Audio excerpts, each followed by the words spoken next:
We are not content with just sitting where we are. We're always looking for a better way to do something, a better way to take care of patients, a better way to educate students, a better way to use technology. And in medical school, you have to be able to figure out how you're going to continuously push yourself to that next level.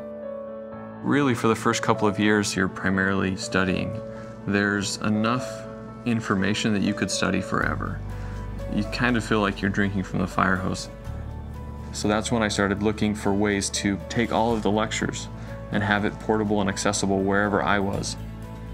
And that's when I started to look at the iPod Touch. And so now, every student at the Ohio State College of Medicine will get an iPod Touch or an iPhone when they enter medical school. I really resonated with this medical student, really busy with his own studies, who sort of said, look, you could use this for so much more. The graphics, the video, the enhanced web browser, the access to so many applications. And he could envision a different world, something that was really co-curricular, something that we were able to use to help the students learn, and also importantly to teach them, I think, how to be better doctors long term. And that's what I thought was really exciting. They can now, on their own time, listen to the podcast and watch the actual slide presentation of that lecture. And not only that, they can do it wherever they are. They can do it on the run. They can do it at a local coffee shop. The students absolutely loved it. They love the freedom it gives them. They love the fact that they can replay it over and over again until they get to high-yield facts. I would listen to the lectures and then study my material and then listen again. And after doing that, all of the little nuances that I didn't know that I should appreciate then became important.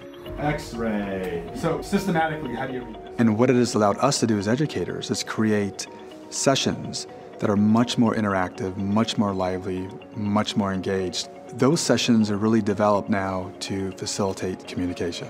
ACS is difficult, right? So ACS, what do we do? EKG? Watching the students in this sort of format, watching them engaged and taking notes on their iPod Touches, being able to pull up the lectures on their iPod Touches while I'm actually giving them a talk on that topic. It creates curiosity. And students who are curious end up being better students.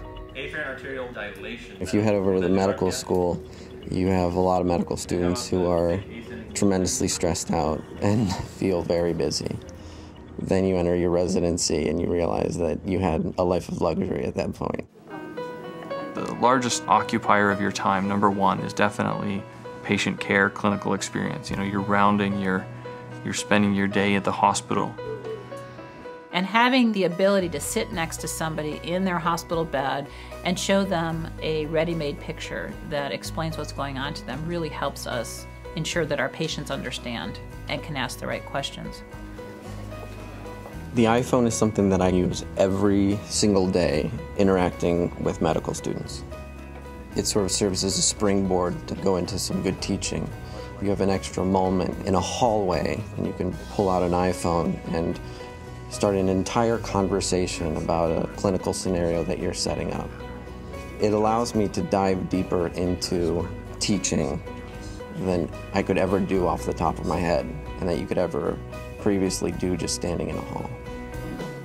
With the storage and the capabilities of the iPod Touch, I can carry the whole med school curriculum in my pocket at any given time. You have so much information at your fingertips that you never could have before. So if I need to look up a medication, if I need to get directions to the clinic I'm going to that afternoon, if I need to take a photo, I can take a photo. If I need to email something, it's all sitting there in my pocket.